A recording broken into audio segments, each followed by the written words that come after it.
What's up, everyone? It's Roger and Abe here from DisKingdom podcast, and on this episode, we are going to be discussing the Star Wars Land projected kind of concept that came through on the Mice Age, the Mice Chats. So, Abe, you sent this link to me a couple of days ago. I mean, you were really excited about this. Absolutely. I've been going what used to be called Mice Age, but it's called Mice Chat. I've been going to their website for years. They usually one of the more dependable sites as far as rumors and leaks goes. And they basically gave us a little floor plan of what Star Wars Land is going to look like, more accurate rendering per se as far as where it's going. And I'm going to say from what I read and all the description, it looks awesome, looks amazing. I'm extremely excited. Just the thought, for those who have gone to California Adventure, where you walk into Cars Land, there's two entrances to Cars Land, and you enter what looks like a big rock formation from the desert. And once you walk in, it's like a big punch in the face of amazing beauty. Well, they have the same idea with what they're going to do with Star Wars. One of the areas that they explained, when you're walking in, you're going to basically see a bunch of trees and everything, and off on the distance you're going to see a bunch of X-wings parked, and that's going to be your view entering into this land. It's like, wow, that's you can imagine you're going to be part of a movie. It almost feels like you're a part of that. Not to mention you have 3 different entryways in this land, but it does this awesome article actually also explains how massive the battle attraction is going to be. Apparently it's going to not only go underground, but it's going to sky over to the point where you can see it from the parking structure, which is directly behind it. And then you also apparently have a life-size Millennium Falcon that's going to be parked in front of the Millennium Falcon attraction. I think they worked out the battle escape attraction. Yeah, I mean, it's fun. It's probably bigger than Mickey's Toontown. Oh, absolutely. Yeah, the actual building itself is pretty much the footprint, if not a little bit bigger than Toontown, for sure. It definitely looks like it's going to be a ride rather than a simulator, because the amount of space they've taken out. Because Star Tours doesn't take up that much space, but that's I don't know what it's going to be yet. Okay, and then I'm gonna tap into something that Mice Chat leaked just a long time ago. Basically, Disney filed patent for a new type of ride system. And I'm assuming that's exactly what they're going to use here for the battle attraction. But basically what they're like little X-wings that move on a track, and they're like little planes per se. And they're also, I believe they get encapsulated by a little dome. So I have a feeling like it's going to be motion simulation, and at the same time you're also in a vehicle, so it's going to be pretty interesting. But anyways, I'm not I'm not 100% if that's the case, but I know that was a patent that was filed for it. But anyways, I'm wondering if it's going to be a bit like the Transformers ride at Universal, where you're on a track and you've got screens coming and you're moving around. I mean, it's a huge building. That kind of sort of thing of you're moving and there's flames going off and all the rest of it. But it's big. I think it might be a little bit more similar to the way Harry Potter is in the Wizarding World of Harry Potter, or you're more on a vehicle that is attached to some type of hydraulic arm or a track or something. So it's going to be interesting. I did want to point out that it was aside from the footprint of the land, there was also plenty of room for expansion, as you can tell, since we do have another 5 Star Wars movies that we know of that are coming. So there's a big chunk of land for expansion still. Well, I actually, because I've got this thing here, the future expansion. But then if you look at it here, I mean, you've also got a big set of grass here where the train is, and you've also got a big area over here where there's more grass on the left and on the right. But they are definitely look like they are taking a big chunk of the land, saying, right, we're going to do something with that later, which makes a lot of sense. Because for a couple of reasons. First off, you're going to have, they want to get this thing open. If they've got to get, it's that thing of, if they get 3 attractions open or 2 attractions open, get the 2 attractions open in the whole area, get it up and running, and add the 3rd one later. Means it can get open quicker, and also it means they get a second bite of the cherry when they launch the 3rd area. Right. Well, I mean, they definitely did have another attraction in mind that was going to launch with what the footprint is. I know that because of new management and budget cuts, we might not get to see that one, but those 2 rides for sure are coming. I know the Imagineers are fighting for that 3rd one. It's nothing special, nothing huge. It's more like to give you like more of an immersive effect. It's more like a little transportation ride, kind of like a trolley or a red car. But anyways, the fact is, like you said, yeah, it makes sense. Let's get it going. Let's do this. We got to open this up. Originally, the reason behind them going faster is they wanted to make sure that they open up the ride before episode 9 comes out. But now that they delayed episode 8, hey guys, I think we might have some more time.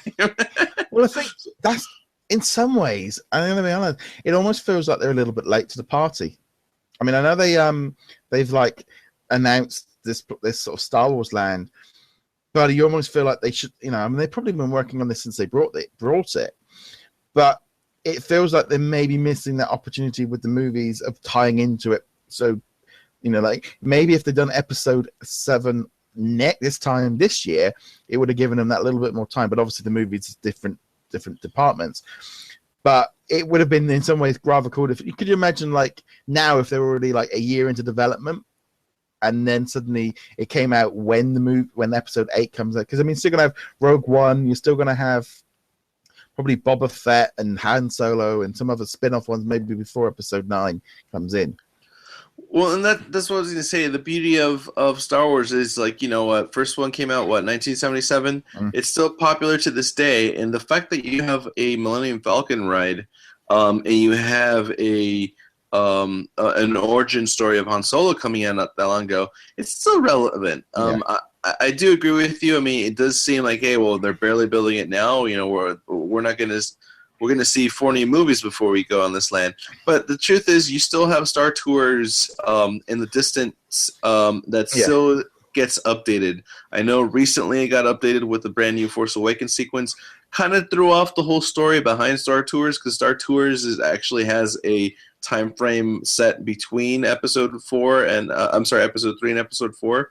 So it's kind of like in that stage. But still, the fact is, they can update it. They can actually do things to it. So I don't know. I mean, I've been on Star Tours where I've seen Jar Jar Binks and Darth Vader in 2 different trips. So the timeline just kind of does whip around all over the place. Well, yeah. I mean, that's what I'm saying, though. It's like it's tied in between, all 3 of the. I mean, 3 and 4, because you do get to see, Darth Vader in 4, and Jar Jar Binks is in 3. So yeah, it's just that kind of thing. I think of it's going to be good. I mean, I think. It definitely looks like it's going to be an immersive experience over in California, where it's separate away. It's kind of they're hiding and they're building it so you can't see it. They want it to be hidden from Fantasyland and all the rest of it, so you can see it when you walk into it. It's the biggest update to the park.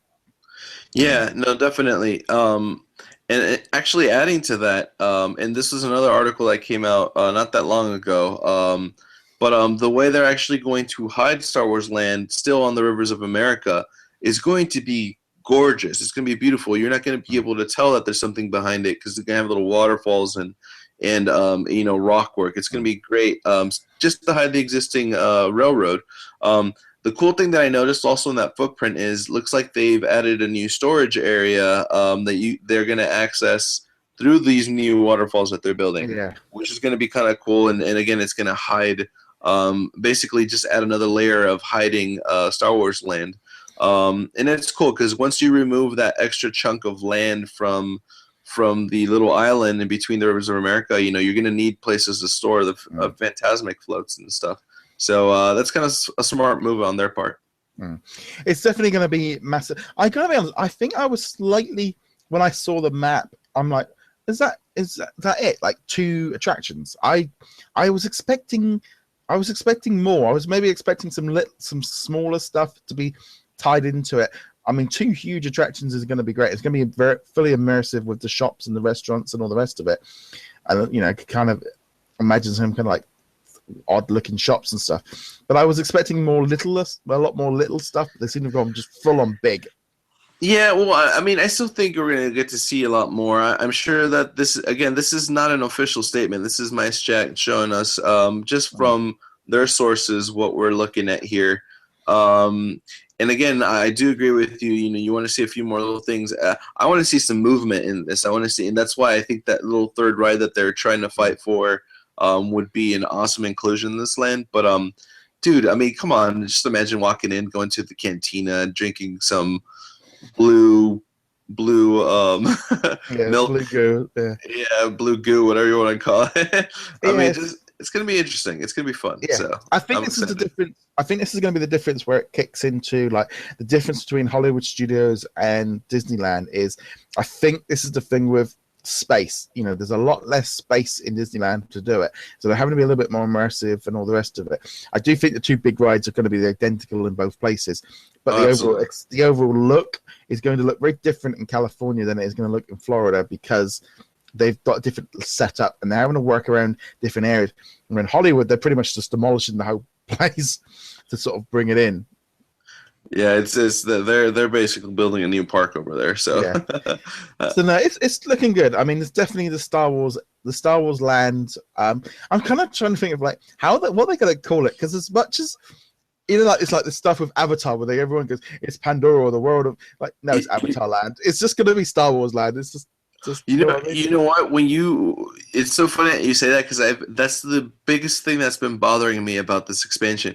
Are we really going to call it Star Wars Land? I mean, can it be called whatever this planet's going to be called? I mean, do you want to make this part of Takodana? Maybe. I mean, I don't know, but yeah, it's going to be interesting. It's a bit odd because the trouble is, I think by the time it arrives, you're going to have 5-6 years maybe of people calling it Star Wars Land until eventually it's like. It's called Takodana. No, it's Star Wars Land to us. Yeah. Well, hopefully they announce. They give us a brand new press release and they give us more details. Yeah. But other than that, yeah, that's all we know. Yeah. Well, anyway, guys, I would love to know your thoughts on this information here. Comment below, get in touch with us on there. You can find us through all the different outlets, including Facebook and Twitter. Remember to check us out on our DisKingdom Lounge Facebook group, where you can join in all the discussion. Lots of discussion over sort of Star Wars lands. There's a lot of going on there. And a big thank you to Patreon Ethan over at sorterapps.com and Magic Band Collectors as well for all his support. And Abe, you want to add something there? No, I'm just going to say I'm excited. I can't wait to have a Star Wars themed churro. So, yeah. Should be good. I think there's going to be plenty of treats and stuff. But anyway, guys, thank you very much for watching and listening. And be sure to check us out at DisKingdom.com. And we shall see you guys in a later episode. Later, guys. Thank you.